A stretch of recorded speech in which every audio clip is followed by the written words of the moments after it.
Tavola rotonda oggi ad Agrigento presso la sede del Consiglio distrettuale notarile per presentare la guida Dopo di noi, contenente gli strumenti per sostenere le fragilità sociali. A contribuire alla realizzazione della guida sono state 13 associazioni di consumatori. Oggi si presenta qui ad Agrigento ed è per la prima volta che viene presentata nel nostro territorio la 14ª guida per il cittadino che è dedicata alle misure a sostegno delle fragilità sociali. In particolare in questa guida si parlerà di tutti gli strumenti che il nostro legislatore mette a disposizione della parte più vulnerabile, più fragile e più debole dei cittadini. Il notariato vuole essere accanto ai cittadini e alle persone più vulnerabili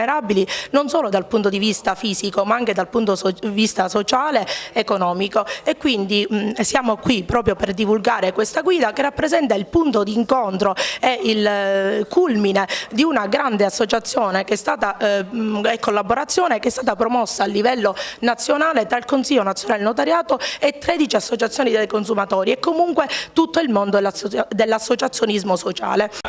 Il punto della situazione nel territorio agrigentino per quanto riguarda la legge Dopo di noi ad un anno dall'entrata in vigore?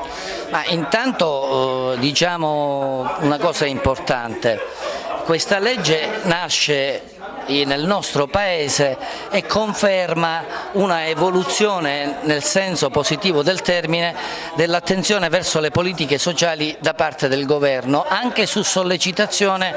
delle forze sociali e soprattutto, devo dirvi, anche delle associazioni dei consumatori che fanno parte del Consiglio Nazionale dei Consumatori e degli Utenti. Sono risorse soprattutto che vanno nella direzione dell'assistenza, ma non dimentichiamo che la fase più importante in questo senso è quella rivolta anche all'informazione, cioè occorre fare una fase di formazione molto serrata che possa interessare le associazioni anche di categoria dei disabili, per fare un esempio. Le associazioni di categoria a fianco di chi ha bisogno, parliamo di fragilità sociale. Sì, certo, parliamo di fragilità sociale, certo che questa legge sicuramente è una legge spartiacque, dal nulla invece già c'è qualcosa, dico, può essere migliorata, però già abbiamo un punto fermo che è la legge che garantisce evidentemente i più deboli, gli handicappati o anche i minori, perché anche i minori possono essere tutelati da questa legge, visto che materialmente vengono a mancare quelli che sono il sostegno principale non solo affettivo ma anche economico dei genitori.